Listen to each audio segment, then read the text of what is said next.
Okay, what's on your bedside table? Now, for many people, it's a random combination of piled up books, a boarded alarm clock, and perhaps some remnants of snacks or two. Yeah, instead, why not have a bedside table that's functional and reflects your design aesthetic? Traci Zeller, a Charlotte-based interior designer who's been featured in Traditional Home and Better Homes and Gardens, is here with her 5-item formula for styling a bedside table that's both chic and functional. Traci Zeller, good morning to you. How are you? Good morning, and it's so much easier than it seems, Colleen and Eugene. I promise. Okay.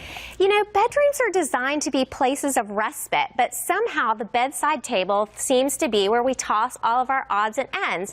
And how is that relaxing to come into your bedroom and try to go to sleep and see this just big pile of stuff that you've just Drives my wife crazy. Exactly. Well, we're going to fix that today, Eugene. So my first piece of advice is if you have a bedside table that has 1 or 2 drawers, that's really ideal because we do all need some place to hide the stuff that isn't pretty, whether it's tissues or hand cream or the extra books. That's fantastic. If you have a leggy side table or maybe even a skirted side table, consider just a basket that you can stash underneath it so at least the clutter is contained. So something for storage so that you can put all those things someplace. Something for storage, exactly. So now we're going to talk about the 5 items that I like to put on top of the table. Okay. And of course, you always have to start with a lamp. You need soft light for reading or relaxing, so I prefer lamps that have either a built-in dimmer or you have ones that you can plug into the wall on your existing lamp because there is nothing relaxing about a bright white 100-watt bulb. Oh, yes. That's true. We're looking at a photograph here. Where is this taken, Traci? So this is actually my master bedroom.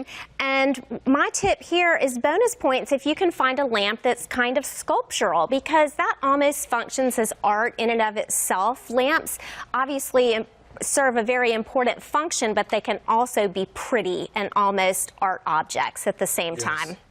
Okay, that's great. Okay. All right, the next thing you need on your bedside table is reading material. Well, I think you need reading material, partly because I love to read, but it also is just pretty and makes a nice stack. So if you have those novels that you've been waiting to read, how about you take the dust jacket off because those are always really busy and cluttery. Even my 10-year-old son does this now. He takes off the dust jacket of his books.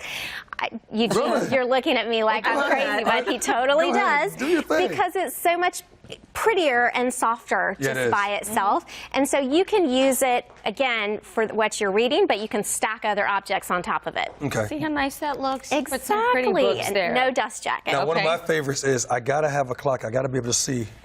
I want to be able to see. I know. Clocks are important, but can we please ditch that big, bulky alarm clock with the radio? I mean, those just are not lovely.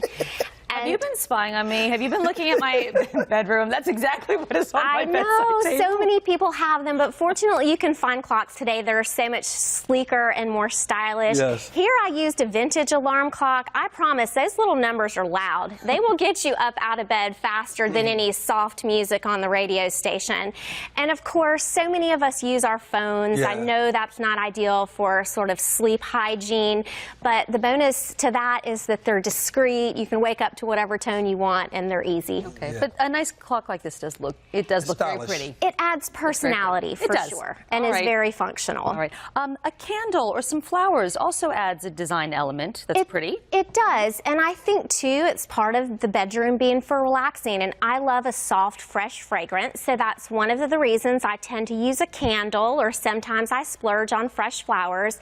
You know, whether or not you like the candle, it gives off a gentle, soft fragrance, and there are so many candles that are so beautiful these days and not expensive.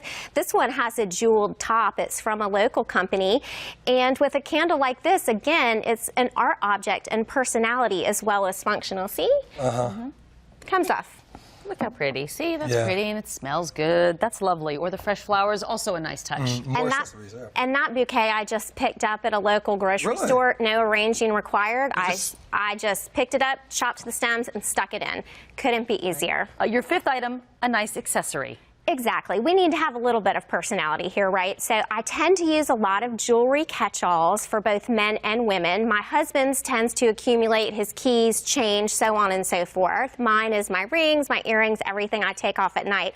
I brought this quartz one. It's actually a votive holder, but I can use it to put my earrings and necklaces in at night. But here, this can be anything that's special to you, whether it's a family photograph or a trinket that you've picked up on vacation.